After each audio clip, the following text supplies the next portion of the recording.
Yeah, so mine's a two-part. Right? So was there a moment of filming where you had an oh shit moment where you thought my Hollywood career might be in jeopardy for pulling a Band-Aid off of this nation's ugly scar and telling America's truth? Brother, I felt that on Fade In of Birth of a Nation. I felt that when I wrote the title on Birth of a Nation before I ever even wrote a line of dialogue. I was like, well, here we go. So, and look, and if I don't feel that way, man, then again, what am I waiting for?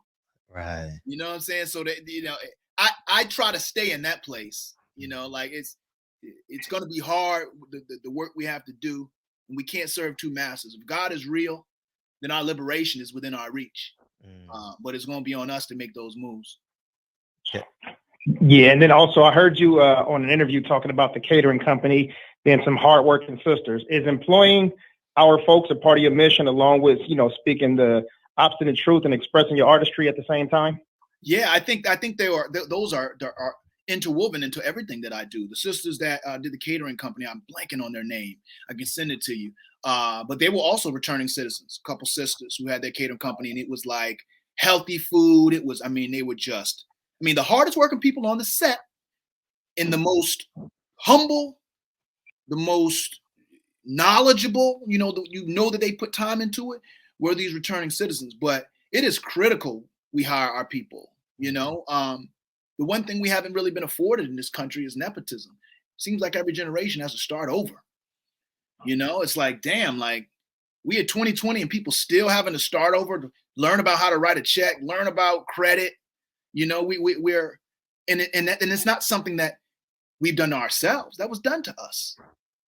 So my hope is that everyone that, I have an organization called the Nate Parker Foundation. And what we do is we empower Black youth to tell their stories through the cinematic arts. So we've in 5 years, we brought through over 130 young people through the program. We teach them all the elements of filmmaking, but we first start with cultural competency.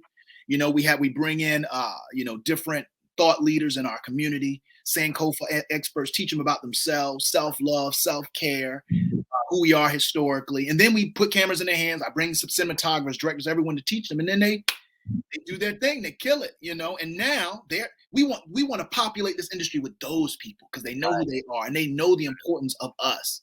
Right. So everything I do is going to involve hiring and elevating people that look like us. Right. My final question, but I want to remind y'all, it's playing on all digital platforms and drive-ins and movie theaters in 31 cities all across America. I urge you to please go watch this film. And my final question is, Birth of a Nation was seen by a sitting president, right? You wrote the original Birth of a Nation. Mm-hmm. Woodrow Wilson. Woodrow Wilson, thank you. If Joe Biden and Kamala Harris said, we want American skin in the White House, what's the conversation and or demands to Kamala Harris and Joe Biden after watching the movie? I think it's a fantastic question, and I won't disrespect the people doing the grassroots work every day. I'm just an artist. Yes. But I will tell you this: I would go into my networks. I would make sure all of whether it be the Sisters from Black Lives Matter, whether it be Color of Change or Brian Stevenson, I would bring to the table. Stacey Abrams, I bring to the table people that know way more than me in politics and make sure something was crafted that wasn't lip service, but something that could really have the impact that those thought leaders know that we need. I think far too often that's another thing that they do to divide is they put the mic in front of people that don't have the answers. And so then when those things don't work, we blame those people for not having the answers.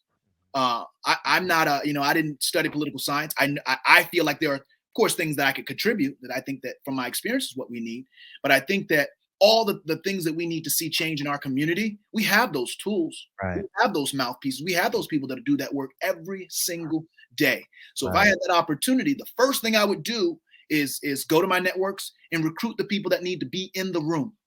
So when those demands were hit, they weren't me saying, something ridiculous that doesn't cut to the heart of really what's going on in this country.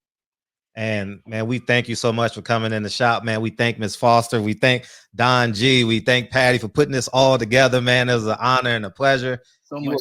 you a hero in real time that got fit. But the most beautiful thing is you got 50 years left, man. Oh. You know what I mean? And that's a beautiful thing that we getting more. We gonna get more. Brother, I can't do it without y'all. Just let me keep it real. I can't do it without y'all. Like the journalists in our space, the people that I talk to and give interviews, if they don't look like me, then the word that is perpetuated won't be the right word. You get what I'm saying? Y'all are journalists. Y'all do this every day. So thank you what you do. Thank you what y'all brothers. Thank you. So You're a hero. You're a real life hero. Thank you, dog. We appreciate it. Much love, y'all. Nate, you know one cool thing about hair? Huh? It grows back and it grows a lot. So that means you got to come back to the shop so we can keep getting you faded. Hey, let's do it. Let's do it. Exactly. I'm back. You just you request me. I'm here. Appreciate you, brother. We love you, man. You got all the love. Appreciate you. All right. Thank you, Miss Foster. Thank you, Don G, for fighting for us, man. Thank you, PPD, for fighting for us, man. And yeah.